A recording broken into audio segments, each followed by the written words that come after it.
যে রাস্তা রাত 12টার পর বদলে যায়, রাত তখন প্রায় 11:30। আকাশে চাঁদ নেই, কালো মেঘ পুরো আকাশ ঢেকে রেখেছে। মাঝে মাঝে বিদ্যুতের ঝলকানিতে দূরের গাছগুলোকে এমন লাগছিল যেন অসংখ্য মানুষ চুপচাপ দাঁড়িয়ে রাস্তার দিকে তাকিয়ে আছে। ঢাকা থেকে খুলনার দিকে ছুটে চলেছে একটি সাদা প্রাইভেট কার। গাড়ির ভেতরে 3 জন। আরিফ, পেশায় ইউটিউবার। তার চ্যানেলের নাম ফ্রিস্ট ব্লাড। সারা দেশের অদ্ভুত, রহস্যময় ও পরিত্যক্ত জায়গায় ঘুরে ভিডিও বানানোই তার কাজ। তার সঙ্গে রয়েছে ক্যামেরাম্যান নাইম এবং বন্ধু রাফি। সেদিন তারা একটি পুরনো জমিদার বাড়িতে শুটিং শেষ করে ফিরছিল। নাইম জানলার বাইরে তাকিয়ে বলল, এই রাস্তা দিয়ে না গেলেই হতো। আরিফ হেসে বলল, কেন, ভূত দেখবি নাকি? রাফি হেসে উঠল, গ্রামের মানুষ যা বলে সব কি সত্যি? নাইম কোনো উত্তর দিল না। কিছুক্ষণ পর সে ধীরে বলল, লোকজন বলে রাত 12টার পর এই রাস্তার মাঝখানে একজন মেয়ে দাঁড়িয়ে থাকে। গাড়ির ভেতর হঠাৎ নীরবতা নেমে এলো। আরিফ আবার হাসল, এই গল্প দিয়েই তো ভিডিও বানানো যায়। ঠিক তখনই ধুম, গাড়ি প্রচণ্ড ঝাঁকুনি খেল। ইঞ্জিন বন্ধ, চারদিকে শুধু অন্ধকার। রাফি বিরক্ত হয়ে বলল, এই সময় আবার গাড়ি নষ্ট। আরিফ কয়েকবার স্টার্ট দিল, কোনো শব্দ নেই। মোবাইল বের করল, নো সিগন্যাল। 3 জনই অবাক। কিছুক্ষণ আগেও নেটওয়ার্ক ছিল, এখন নেই। হাওয়া ধীরে ধীরে ঠান্ডা হতে শুরু করল, এমন ঠান্ডা যেন শীতের রাত। রাফি জানলার বাইরে তাকিয়ে হঠাৎ বলল, ওইটা কি? দূরে রাস্তার মাঝখানে সাদা পোশাক পরা একজন দাঁড়িয়ে, মাথা নিচু, চুল মুখ ঢেকে রেখেছে, কোনো নড়াচড়া নেই। আরিফ চোখ ছোট করে তাকাল, কোনো মানুষ হবে। নাইম কাপা গলায় বলল, মানুষ হলে এত রাতে একা এখানে কেন?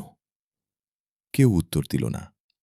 1 মিনিট, 2 মিনিট, মেয়েটি একই জায়গায় দাঁড়িয়ে। হঠাৎ বিদ্যুৎ চমকাল। 1 সেকেন্ডের জন্য পুরো রাস্তা আলোকিত হয়ে উঠল। আলো মিলিয়ে যেতেই মেয়েটি নেই।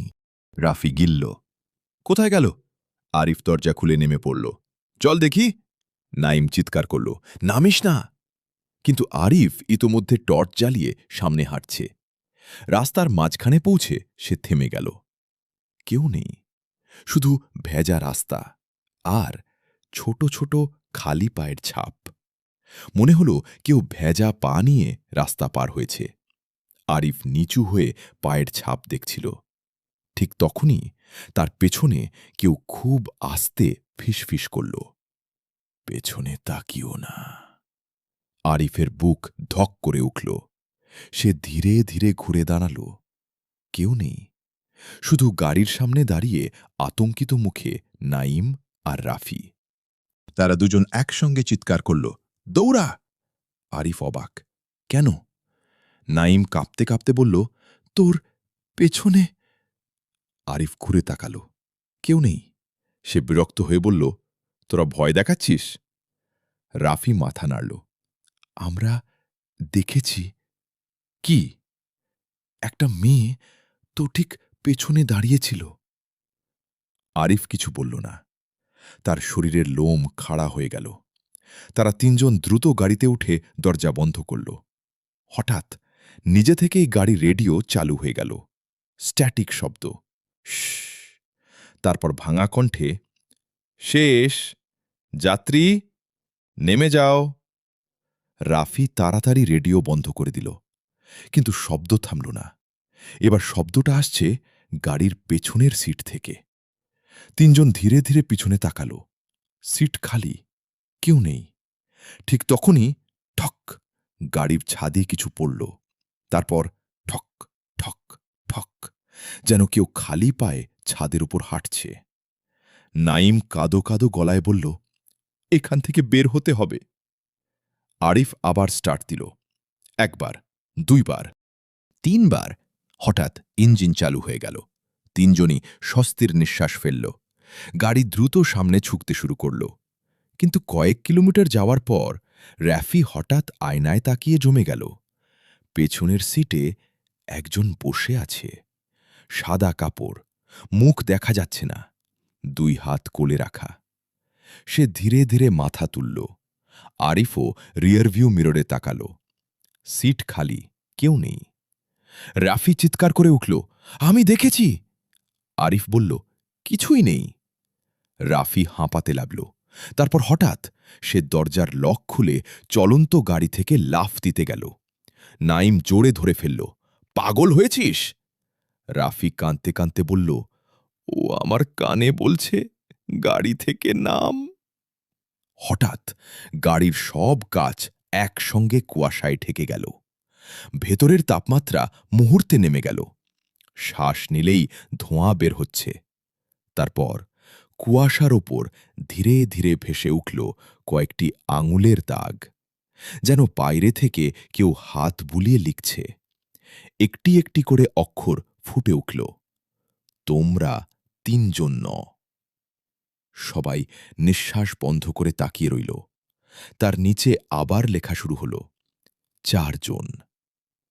ঠিক সেই মুহূর্তে পেছনের সিট থেকে স্পষ্ট শোনা গেল এক নারী কণ্ঠের চাপা হাসি। গাড়ির ভেতরে 3 জন, কিন্তু সেই হাসিটা চতুর্থ কারো।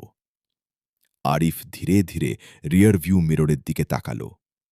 এইবার সে নিজেও দেখল, পেছনের সিটে সাদা পোশাক পরা এক নারী বসে আছে।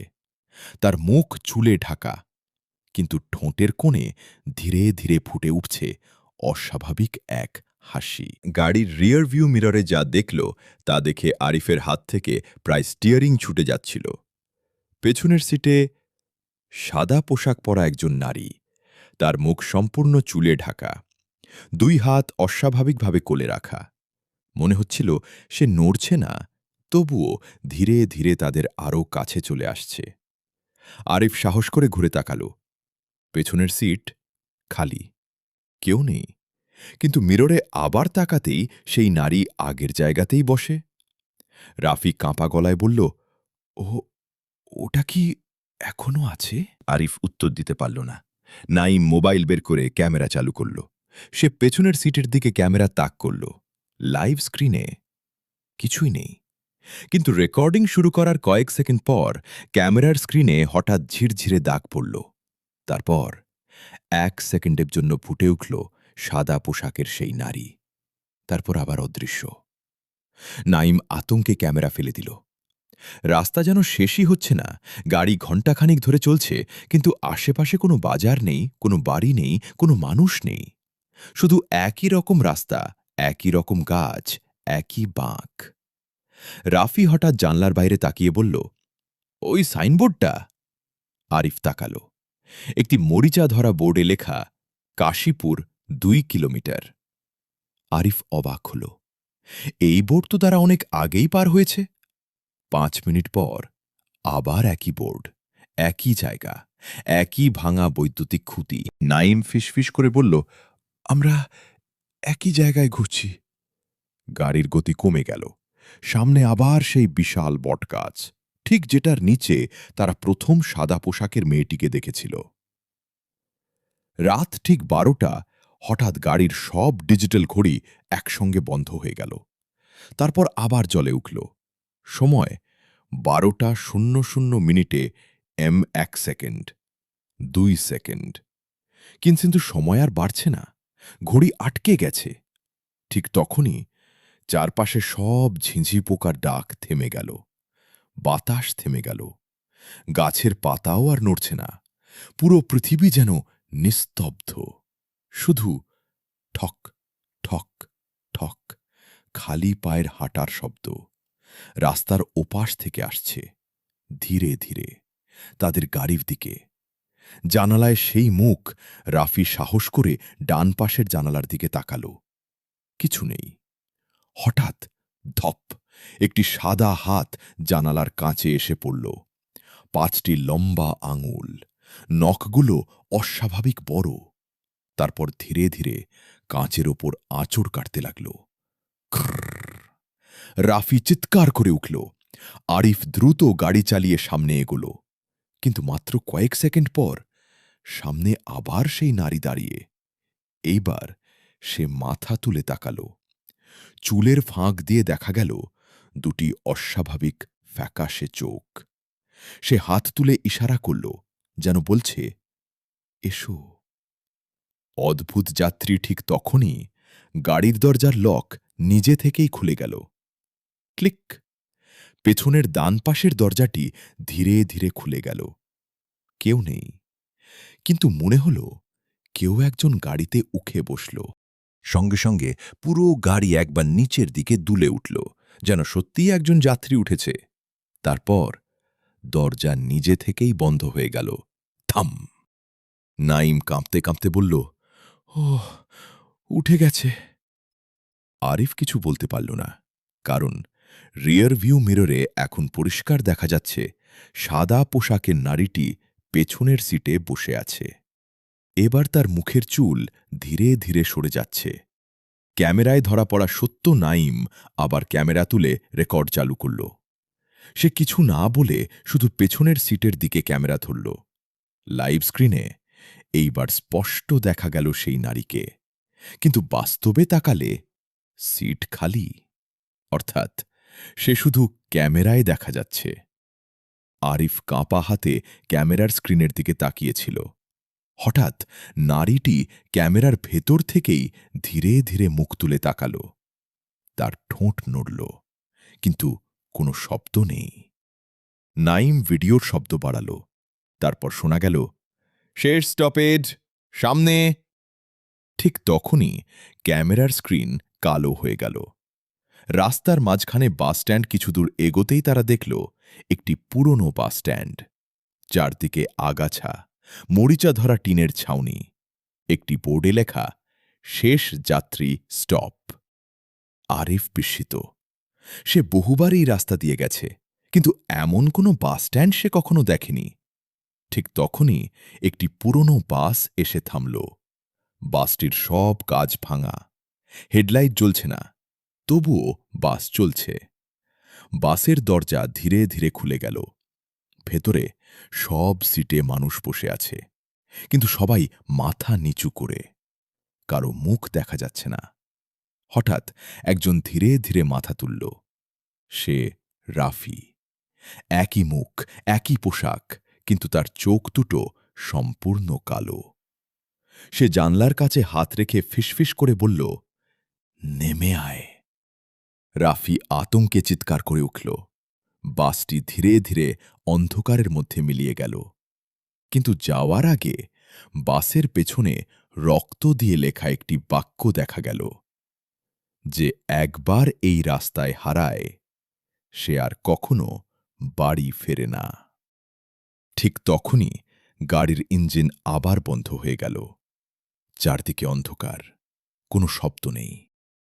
গাড়ির পেছনের সিট থেকে খুব ধীরে একটি কণ্ঠস্বর ভেসে এলো, এবার তোমাদের একজন আমার সঙ্গে যাবে। আরিফ, নাইম আর রাফি ধীরে ধীরে পেছনে তাকাল।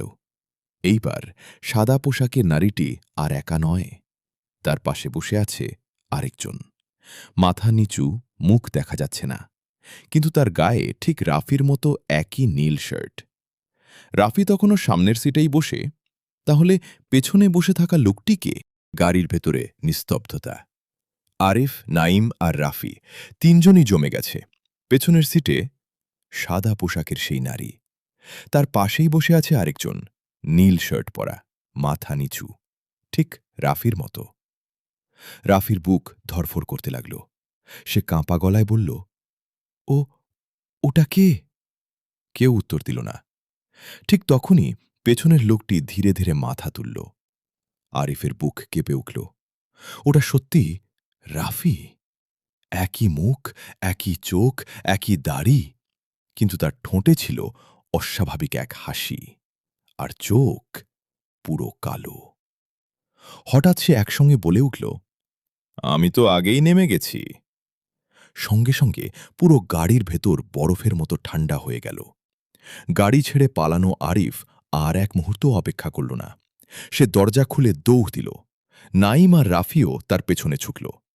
তিনজন প্রাণপণে দৌড়াচ্ছে, কিন্তু কয়েক মিনিট পর তারা থেমে গেল, কারণ তারা আবার সেই গাড়ির সামনেই এসে দাঁড়িয়েছে। যেদিকেই যায় শেষে আবার একই জায়গায় ফিরে আসে, যেন রাস্তা তাদের ছাড়তে চাইছে না। অন্ধ বৃদ্ধ হঠাৎ দূরে একটি কুপির আলো দেখা গেল।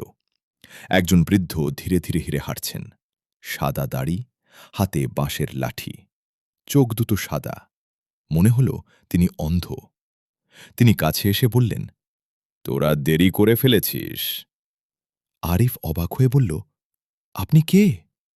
বৃদ্ধ শান্ত গলায় বললেন, আমি আব্দুল করিম, এই রাস্তার শেষ জীবিত পাহারাদার। নাইম বলল, আমাদের বাঁচান। বৃদ্ধ দীর্ঘশ্বাস ফেললেন, যাকে তোরা দেখেছিস সে মানুষ ছিল। ২৫ বছর আগের ঘটনা বৃদ্ধ বলতে শুরু করলেন। প্রায় ২৫ বছর আগে এই রাস্তার পাশে একটি বাস দুর্ঘটনা হয়। গভীর রাতে অতিরিক্ত গতিতে চলা একটি যাত্রীবাহী বাস ব্রিজ থেকে নিচে পড়ে যায়। আগুন লেগে যায় পুরো বাসে। ভেতরে ছিল ৩৮ জন যাত্রী। কারও বাঁচার সুযোগ হয়নি।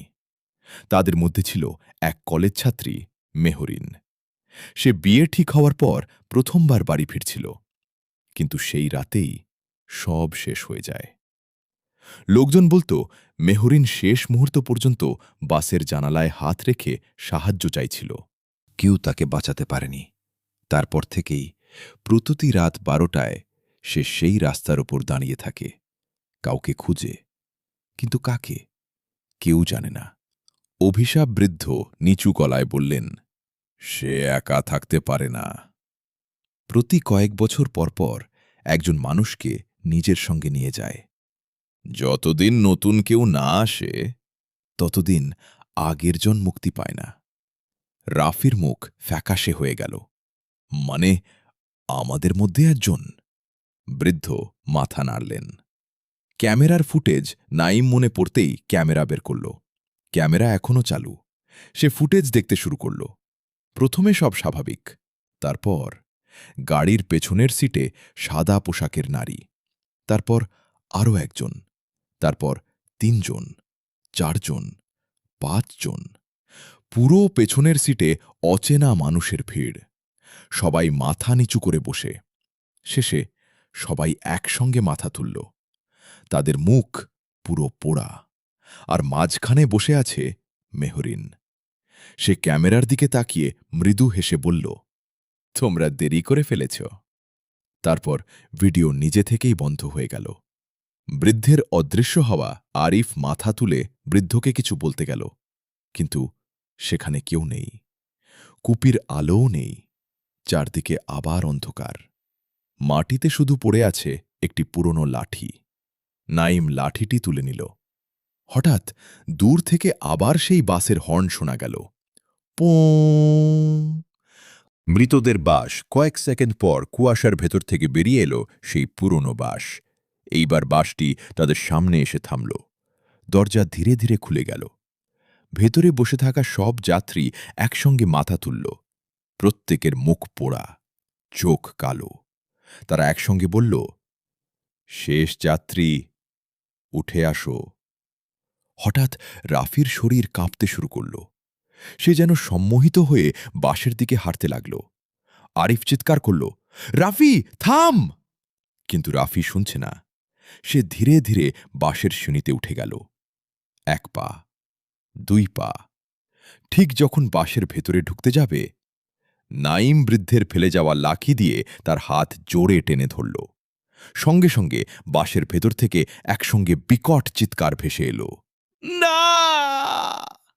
পুরো রাস্তা কেঁপে উঠল। ভয়ঙ্কর সত্য, ঠিক তখনই সাদা পোশাকের নারীটি প্রথমবার স্পষ্ট কথা বলল। তার কণ্ঠে ছিল অসীম দুঃখ। আমি কাউকে মারতে চাই না, আমি শুধু বাড়ি ফিরতে চাই। এই কথা বলে সে ধীরে ধীরে মুখ থেকে চুল সরাল। তার মুখের এক পাশ আগুনে ঝলসে গেছে, কিন্তু অন্য পাশ একেবারে স্বাভাবিক। চোখ দিয়ে রক্ত নয়, অশ্রু ঝরছে। সে ফিসফিস করে বলল, আমার কবর এখনো হয়নি।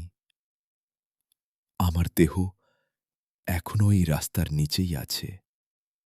আরিফ, নাইম আর রাফি একে অপরের দিকে তাকাল। তাহলে এত বছর ধরে যে আত্মা সবাইকে ভয় দেখাচ্ছে, সে কি আসলে প্রতিশোধ নিতে নয়, বরং নিজের অশান্ত আত্মাকে মুক্তি দিতে মানুষকে ডাকছে? ঠিক সেই মুহূর্তে মাটির নিচ থেকে প্রচণ্ড কম্পন শুরু হল। রাস্তার মাঝখানে লম্বা একটি ফাটল তৈরি হতে লাগল, আর সেই ফাটলের ভেতর থেকে ধীরে ধীরে বেরিয়ে আসতে লাগল ডজন ডজন পোড়া হাত। শেষ যাত্রা রাত ঠিক 12:17। আকাশে একের পর এক বজ্রপাত। রাস্তার মাঝখানে তৈরি হওয়া বিশাল ফাটল থেকে ধীরে ধীরে বেরিয়ে আসছে অসংখ্য পোড়া হাত। প্রতিটি হাত যেন কাউকে আঁকড়ে ধরতে চাইছে। চারপাশে ভেসে আসছে কান্না, আর্তনাদ আর ভাঙা কণ্ঠের অস্পষ্ট শব্দ। বাঁচাও! আমরা এখনো ফিরতে পারিনি।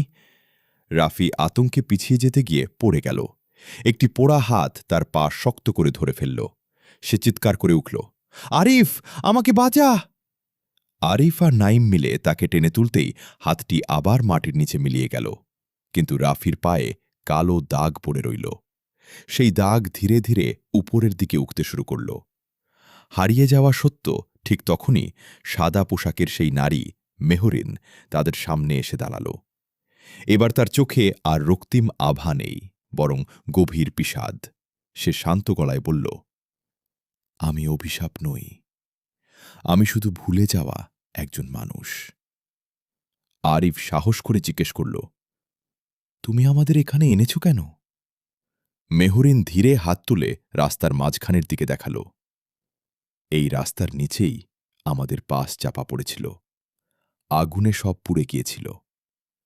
দুর্ঘটনার পর রাস্তা মেরামত করা হয়েছিল, কিন্তু অনেক মৃতদেহ আর কখনো তোলা হয়নি। আমাদের আত্মা তাই মুক্তি পায়নি। নাইম কাপা গলায় বলল, তাহলে এত মানুষ কেন হারিয়ে গেছে? মেহরিন চোখ বন্ধ করল। আমি কাউকে ডাকি না, ওরা ডাকে। সে ফাটলের দিকে তাকাল। ভেতর থেকে তখনও অসংখ্য হাত বেরিয়ে আসছে। আসল অশুভ শক্তি হঠাৎ পুরো রাস্তা কেঁপে উঠল। ফাটল আরও বড় হয়ে গেল। ধোঁয়ার ভেতর থেকে ধীরে ধীরে উঠে এলো এক বিশাল কালো ছায়া। তার কোনো স্পষ্ট মুখ নেই, শুধু দুটি জ্বলন্ত লাল চোখ। তার শরীর যেন ধোঁয়া আর আগুন দিয়ে তৈরি। মেহরিন পিছিয়ে গেল।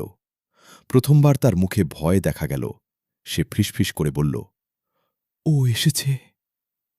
আরিফ জিজ্ঞেস করল, ও কে?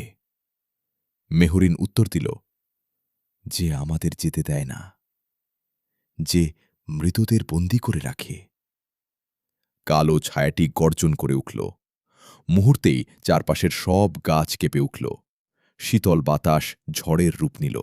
শেষ লড়াই। হঠাৎ নাইমের হাতে থাকা পুরনো লাঠিটি আলো ছড়াতে শুরু করল। আরিফ বিস্ময়ে তাকিয়ে রইল। লাঠির গায়ে ধীরে ধীরে কিছু লেখা ফুটে উঠল, সত্য প্রকাশ করো, তাহলেই মুক্তি।